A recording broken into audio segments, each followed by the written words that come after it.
भारत माता की जय श्री राम, जय श्री राम।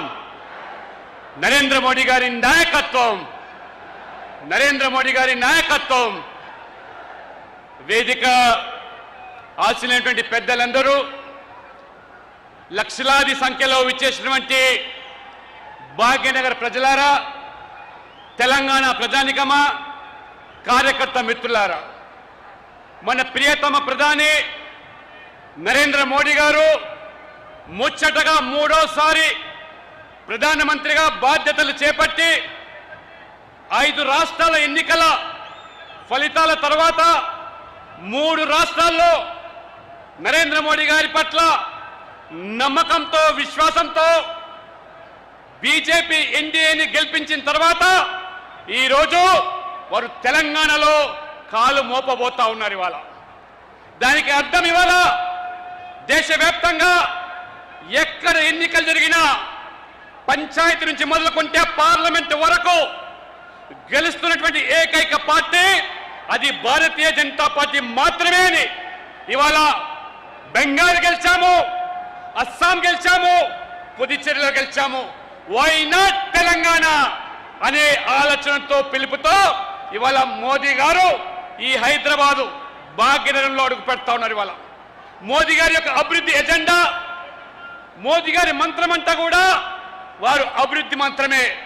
మోదీ గారి పట్ల ఉన్న నమ్మకము, విశ్వాసమే ఇవాళ వారిని గెలిపిస్తా ఉన్నది. ఇవాళ గతంలో మనం చూసాం, ఈ రాష్ట్రాన్ని 10 సంవత్సరాలు పాలించినటువంటి బీఆర్ఎస్ ఏ రకంగా ఈ తెలంగాణను దోచుకున్నదో, ప్రజల మార్పు కోసం కాంగ్రెస్ కు అవకాశం ఇస్తే పెనం నుంచి పొయ్యిలో పడ్డట్టుగా ఇద్దరు కూడా కాంగ్రెస్ బీఆర్ఎస్ తోడు దొంగలు మాత్రమే. ఇవాళ గతంలో యూపీఏలో కాంగ్రెస్ బీఆర్ఎస్ కలిసి ఈ దేశాన్ని పాలించారు.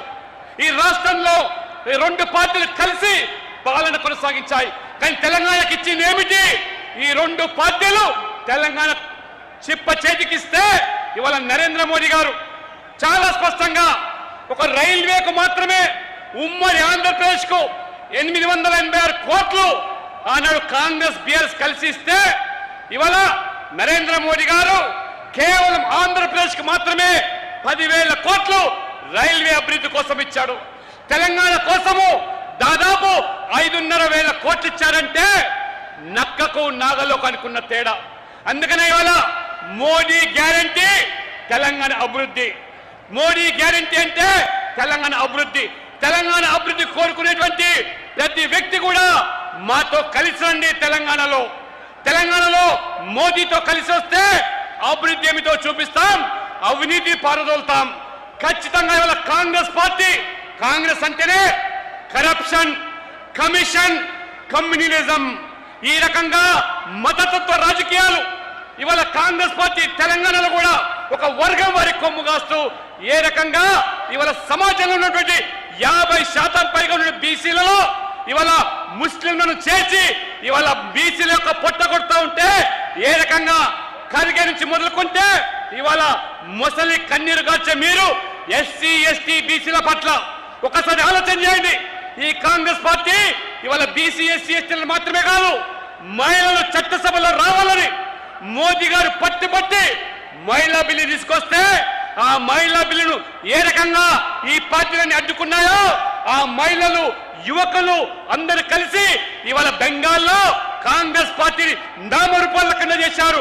అడ్డుకున్నటువంటి మమతా బెనర్జీని బంగాళాఖాతంలో తోసేశారు. కాబట్టి మహిళలందరూ కూడా ఈ రోజు తెలంగాణలో ఆలోచన చేయండి.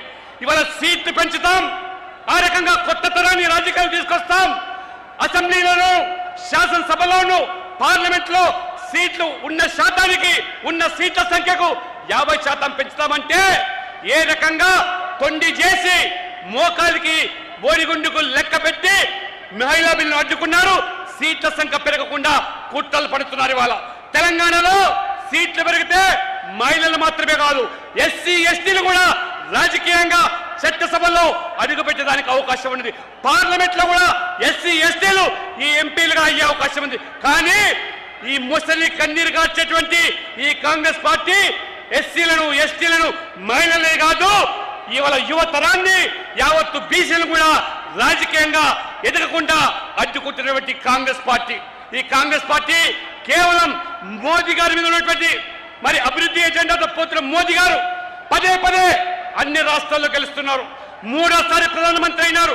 రాహుల్ గాంధీ నాయకత్వంలో మూడవసారి కాంగ్రెస్ మట్టికొచ్చింది. కాబట్టి రాహుల్ గాంధీ మోదీ గారి మీద ద్వేషంతో ఈ భారతదేశం మీద విషం చిమ్ముతున్నాడు. ఇవాళ విదేశాల్లోకి వెళ్ళి భారతదేశం మీద ప్రజాస్వామ్యం మీద ఏ రకంగా ఇక్కడ మైనార్టీలకు మనుగడ లేదని చెప్పి మన ప్రజాస్వామ్యాన్ని కించపరిచే విధంగా మాట్లాడుతుండే రాహుల్ గాంధీకి ఖచ్చితంగా బుద్ధి చెప్పాలి. యువకులు ముఖ్యంగా తెలంగాణలో కాంగ్రెస్ పార్టీకి ఓటేస్తే 2 లక్షల ఉద్యోగాలు, ప్రభుత్వ ఉద్యోగాలు మొదటి సంవత్సరంలో కల్పిస్తామని చెప్పిన రాహుల్ గాంధీ ఇవాళ తోక ముడిచినాడు. ఉద్యోగాల సంగతి దేవుడెరుగు. అందుకని ఇవాళ రాహుల్ గాంధీ కాంగ్రెస్ పార్టీ ఏఐసిసి అంటే ఆల్ ఇండియా కాంగ్రెస్ కమిటీ కాదు, యాంటీ ఇండియా కాంగ్రెస్ కమిటీ అనేటువంటి విషయాన్ని వాళ్ళు మనం గమనించాలి. ఈ దేశానికి వ్యతిరేకంగా ఈ దేశ ప్రజలు మరి ముఖ్యంగా మెజార్టీ వర్గాల ప్రజలు మనోభావాలను గాయపరుస్తున్నారు. ఇవాళ నరేంద్ర మోడీ గారు బెంగళూరు నుంచి హైదరాబాద్ నుంచి మళ్ళీ జామ్నగర్ వెళ్తున్నారు. 75 సంవత్సరాల ఆ రోజు ఏదైతే ఆ రోజు మొఘలులు గజనీలు మన దేవాలయాలను ధ్వంసం చేస్తే, సోమనాథ్ మందిరాన్ని ధ్వంసం చేస్తే దాన్ని పునరుద్ధరింపజేసి ఇవాళ ఒక వైభవాన్ని తీసుకొచ్చినటువంటి ఇవాళ నరేంద్ర మోడీ గారు అయితే ఆనాడు అదే నెహ్రూ గారు ఈ సోమనాథ్ మందిర నిర్మాణానికి అడ్డుపడ్డ వ్యక్తి.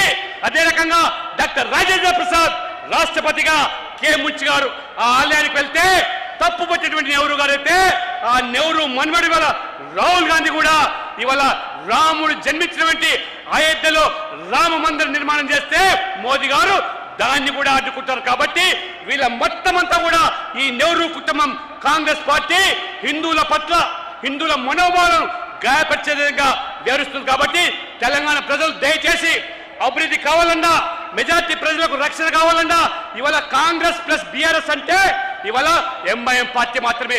కాంగ్రెస్ బీఆర్ఎస్ వేరు కాదు. ఇద్దరు తోడు దొంగలే, ఇద్దరు అవినీతి పరులే ఈ రాష్ట్రాన్ని భ్రష్టుపరిచారు. కేవలం ఎంఐఎం కు కొమ్ము కాసేటువంటి పార్టీలు. కాబట్టి ఎంఐఎం కు ఇవాళ చరమగీతం పాడాలంటే బీజేపీ రావాలి, మోదీ కావాలి. అదే ఆలోచనతో మనం అందరం కూడా కలిసి పనిచేద్దాం. తెలంగాణ ప్రజల ఆలోచనకు ఆకాంక్షలకు అనుగుణంగా బీజేపీని అధికారంలో తీసుకొస్తాం, రామరాజ్యాన్ని తీసుకొస్తాం, మోదీ తరహా పాలన తీసుకొస్తామని చెప్పి కోరుకుంటూ